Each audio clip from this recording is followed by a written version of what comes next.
Assalamualaikum warahmatullahi wabarakatuh.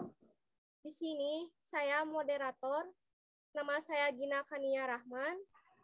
Di sini kami kelompok 8 akan menjelaskan materi tentang viskositas yang terdiri dari anggota saya sendiri Gina Kania Rahman dan Hayatunisa.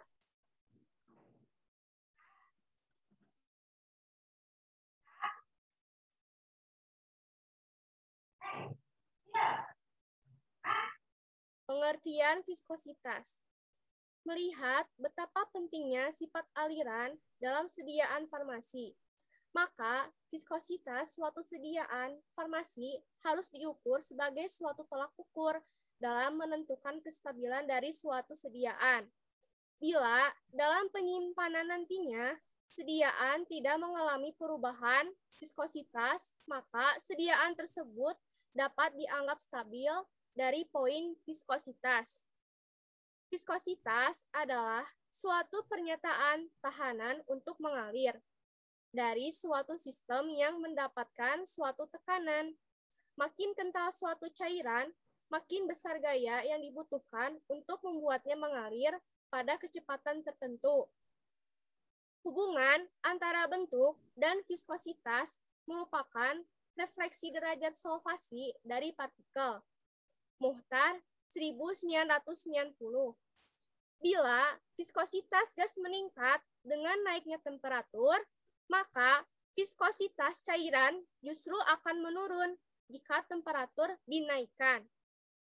Viskositas atau kekentalan sebenarnya merupakan gaya gesekan antara molekul-molekul yang menyusun suatu fluida zat yang dapat mengalir, dalam hal ini zat cair dan zat gas. Pada zat cair, viskositas disebabkan karena adanya gaya kohesi, gaya tarik-menarik antara molekul sejenis. Sedangkan dalam zat gas, viskositas disebabkan oleh tumbukan antar molekul.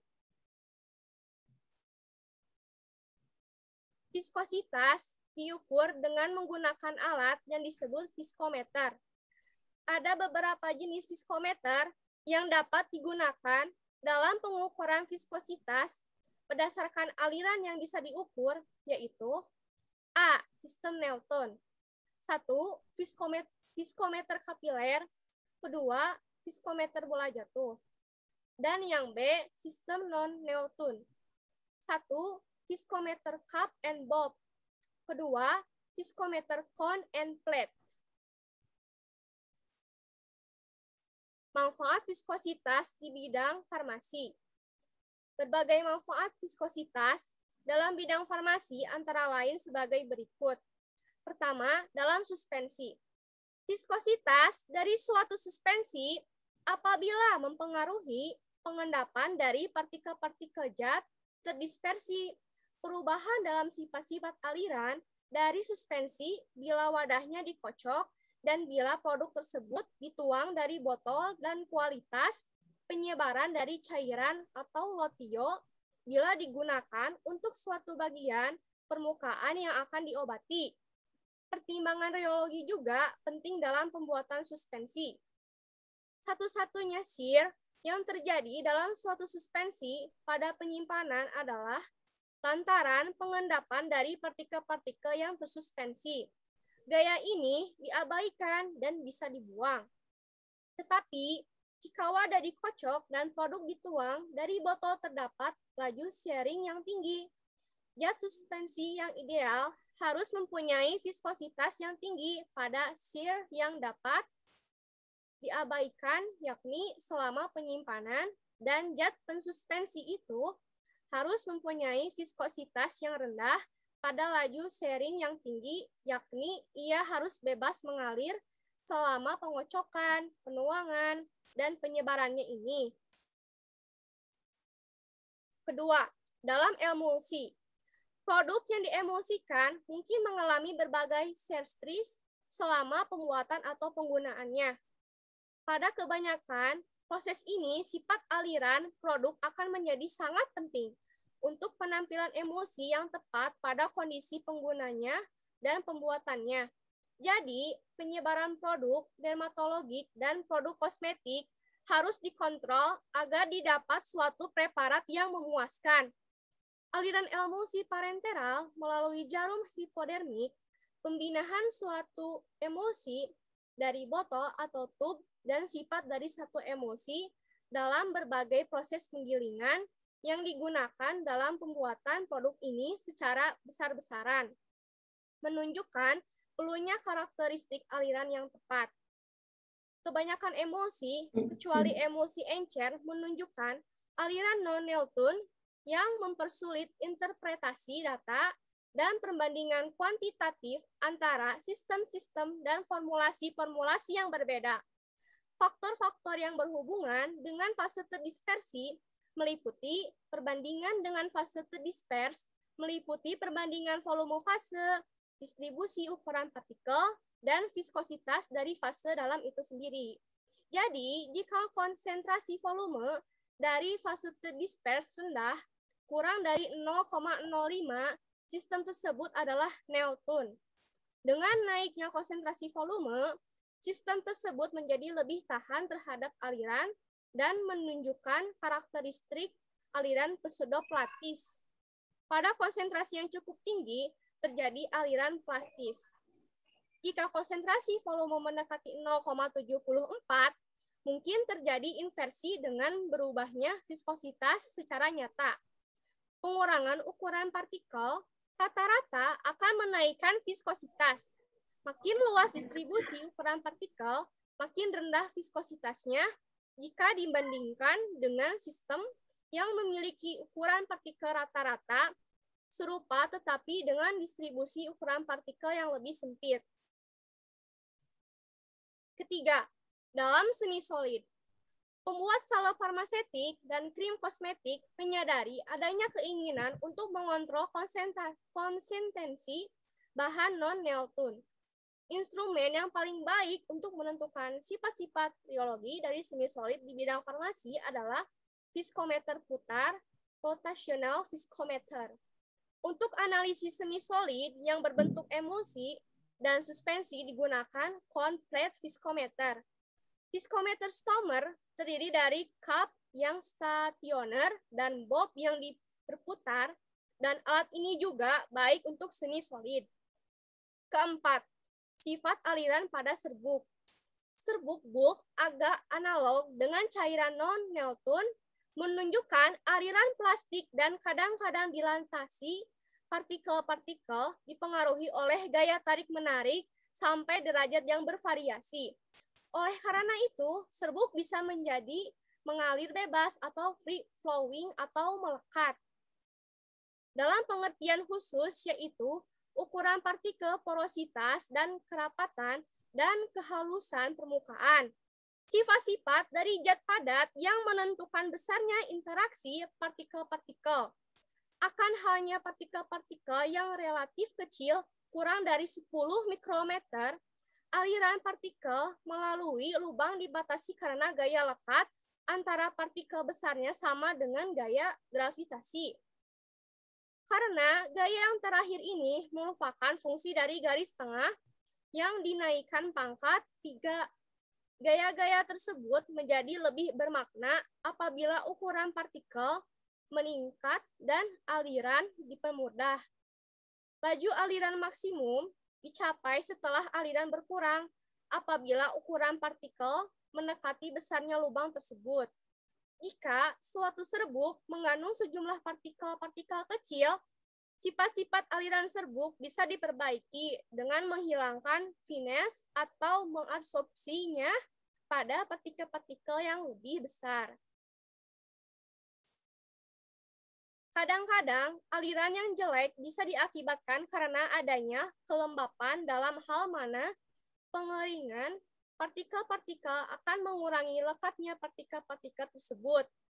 Partikel-partikel panjang atau plat cenderung untuk mengepak walaupun dengan sangat longgar, sehingga memberikan serbuk yang mempunyai porositas tinggi. Partikel-partikel dengan kerapatan tinggi dan porositas dalam rendah cenderung untuk mempunyai sifat-sifat bebas mengalir. Ini dapat dikurangi dengan kasarnya permukaan yang cenderung mengakibatkan karakteristik aliran yang jelek disebabkan oleh gesekan dan kelekatannya. Serbuk yang mengalir tidak baik untuk granulat, memberikan banyak kesulitan pada industri farmasi. Produksi unit sediaan tablet yang seragam terbukti bergantung pada beberapa sifat granulat. Jika ukuran granulat berkurang, variasi berat tablet pun berkurang. Variasi berat minimum dicapai pada granul yang mempunyai garis tengah 400 sampai 800 mikrometer. Jika ukuran granul dikurangi lagi, granul mengalir kurang bebas dan variasi berat granul meningkat. Distribusi ukuran partikel mempengaruhi aliran dalam dan pemisahan dari suatu granulat. Yang selanjutnya akan dijelaskan oleh Hayatunisa. Peran viskositas di bidang farmasi lainnya yaitu 1. Pada sediaan cairan meliputi A. Pencampuran, B. Pengurangan ukuran partikel dari sistem-sistem disperse dengan sir, C. Pelewatan melalui mulut termasuk penuangan, pengemasan dalam botol, pelewatan melalui jarum suntik, D. Perpindahan cairan, termasuk pemompaan dan pengaliran melalui pipa, E. Stabilitas fisik dari sistem-sistem disperse. 2. Pada kuasi solid, A. Penyebaran dan pelekatan pada kulit, B. Pemindahan dari wadah atau pengeluaran dari tub, C. Kemampuan zat padat untuk bercampur dengan cairan-cairan yang saling bercampur satu dengan yang lainnya, D. Penglepasan obat dari basisnya.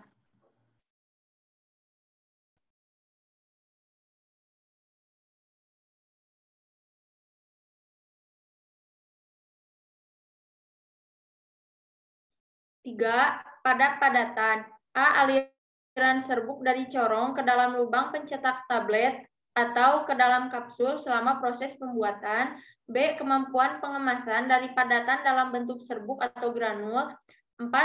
Pemrosesan. A. Kapasitas produksi dari alat. B. Efisiensi pemrosesan. 5. Jika viskositasnya jelek, maka kita tidak akan merasa nyaman untuk mengonsumsinya. Sebaliknya, viskositas harus dibuat dengan baik kekentalannya agar mudah dikonsumsi untuk pasien.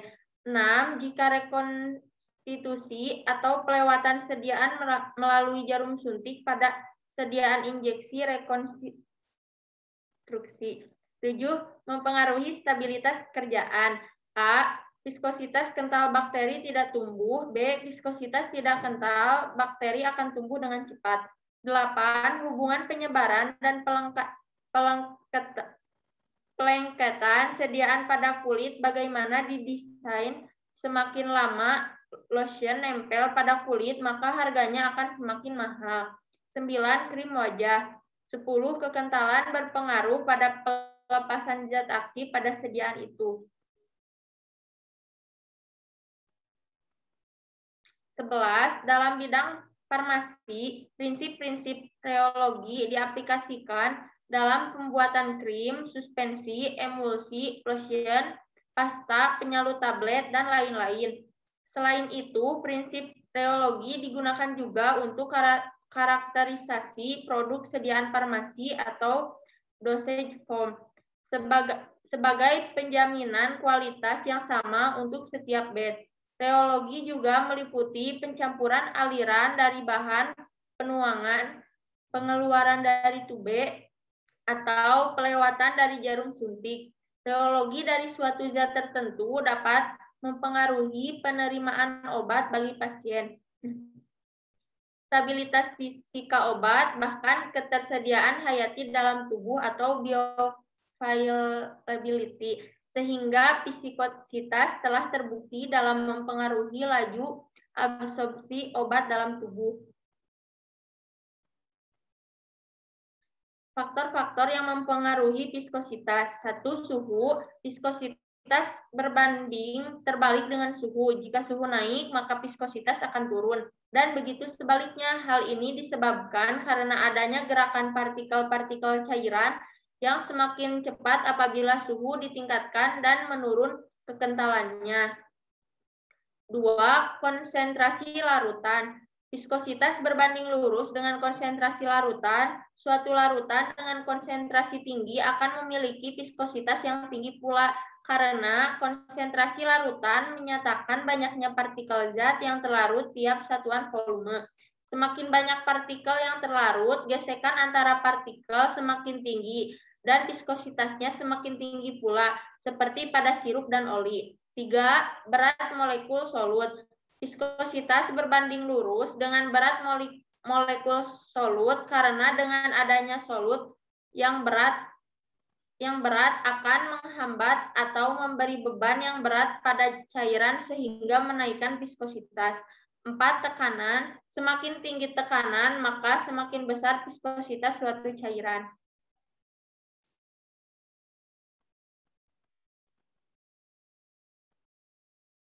Sekian dan terima kasih dari kelompok 8. Wassalamualaikum warahmatullahi wabarakatuh.